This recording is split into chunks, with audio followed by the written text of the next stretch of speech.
তুরস্ক থেকে ট্যাঙ্ক কিনছে বাংলাদেশ, দুশ্চিন্তায় ভারত। তুরস্কের তৈরি সামরিক সরঞ্জামের কদর বাড়ছে বিশ্বজুড়ে, আর এরই ধারাবাহিকতায় বাংলাদেশও নাকি তুরস্কের কাছ থেকে যুদ্ধ ট্যাঙ্ক কিনছে। আন্তর্জাতিক গণমাধ্যমে সম্প্রতি এমন খবর চাউর হয়েছে। যদি সত্যি বাংলাদেশ তুরস্ক থেকে ট্যাঙ্ক কেনে, তবে কি করবে ভারত, এ নিয়ে কি বলছে দেশটির পররাষ্ট্র মন্ত্রণালয়। শেখ হাসিনা সরকারের পতনের পর থেকেই ভারতের সাথে বাংলাদেশের সম্পর্কে টানাপোড়েন চলছে। শেখ হাসিনাকে বিচারের মুখোমুখি করতে তাকে ফেরতও চেয়েছে ঢাকা, কিন্তু দিল্লি থেকে এখনও আনুষ্ঠানিকভাবে এ নিয়ে কোনো সাড়া দেওয়া হয়নি।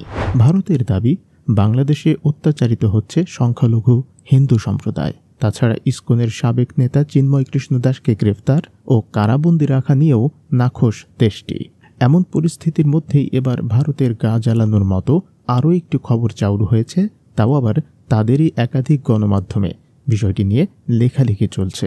সেখানে দাবি করা হচ্ছে তুরস্ক থেকে ২৬টি যুদ্ধ ট্যাঙ্ক কিনছে বাংলাদেশ, জানিয়ে উদ্বিগ্ন দেশটির প্রতিরক্ষা বিভাগ। যদিও বাংলাদেশ থেকে এ নিয়ে এখনও কিছু বলা হয়নি। একদিকে ভারতের সাথে বাংলাদেশের সম্পর্কে অবনতি, অন্যদিকে পাকিস্তানের সাথে বাণিজ্যিক সহ সকল বিষয়ে সম্পর্ক জোরদার হচ্ছে, যা নিয়ে চিন্তা বাড়ছে ভারতের। এসব বিষয় নিয়ে এবার দেশটির সাংবাদিকদের প্রশ্নের মুখে পড়েন ভারতের পররাষ্ট্র মন্ত্রণালয়ের মুখপাত্র রণবীর জয়সওয়াল।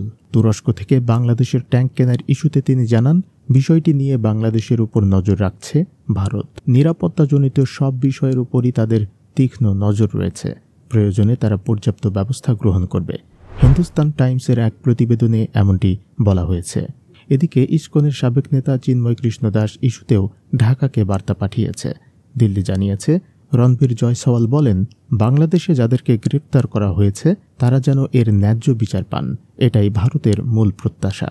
একই সময় শেখ হাসিনাকে বাংলাদেশের হাতে প্রত্যর্পণ প্রসঙ্গে প্রশ্ন করা হলে জবাবে জয়সওয়াল বলেন, ১ সপ্তাহ আগে আমি কনফার্ম করেছিলাম যে আমরা প্রাক্তন প্রধানমন্ত্রী শেখ হাসিনা প্রসঙ্গে বাংলাদেশ থেকে একটি বার্তা পেয়েছেন।